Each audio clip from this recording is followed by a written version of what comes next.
Hi, friends. So, why am I laughing?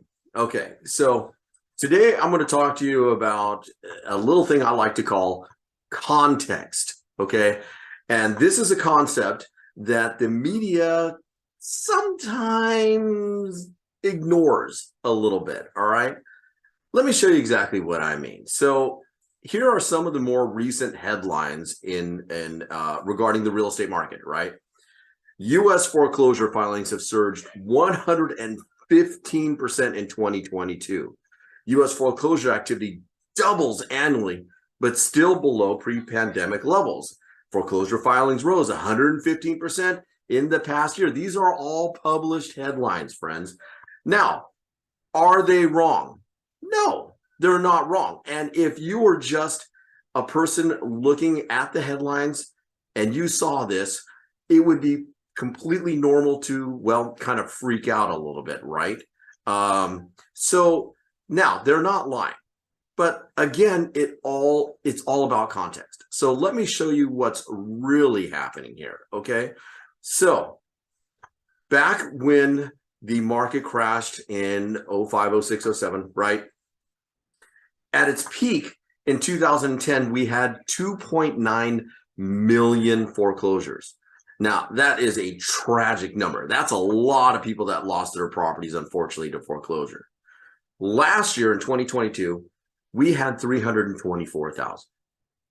Now, is that a lot? In the context of history, no, it's actually not.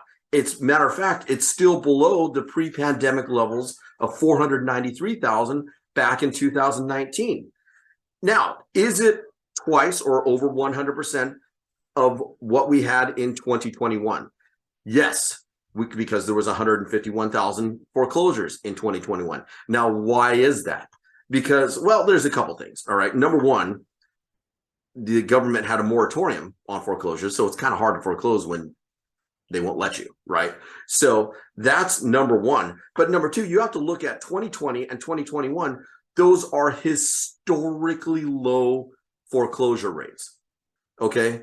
So while, yes, the rate has increased in 2022, it is still way, way below what it was before. Okay. So again, you have to keep it in context. Check this out. So how much shorter is it? Well, it's over 1 million fewer foreclosures over the last 3 years. That's a lot. All right.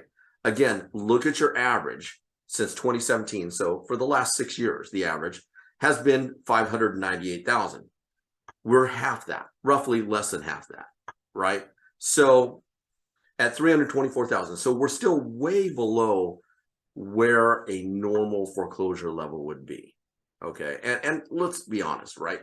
With the amount of equity growth that we've had in real estate in the last 3 years, if your property is in foreclosure, and there's a number of reasons, right?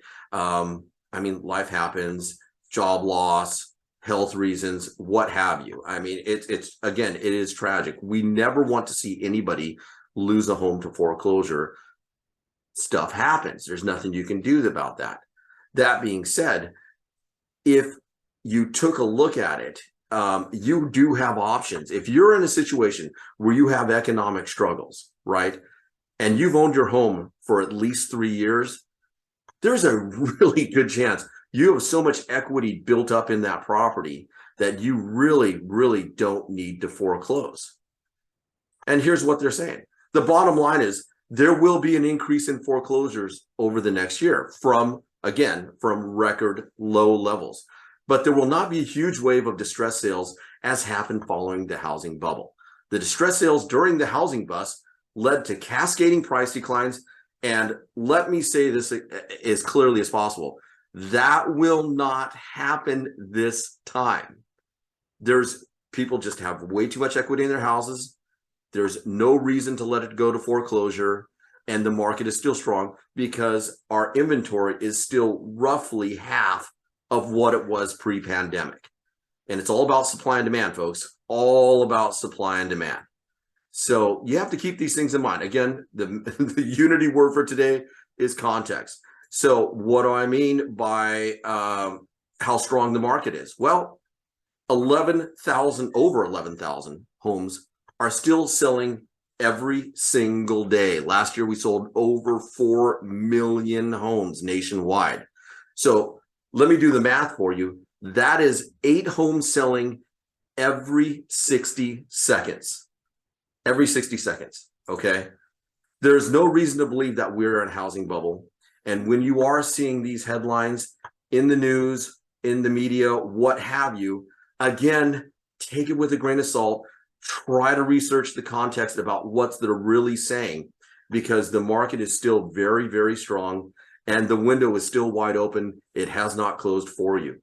If you have any other questions about what's really happening and are looking for the real facts about the market, hey, simply call me immediately. I'd be honored to help.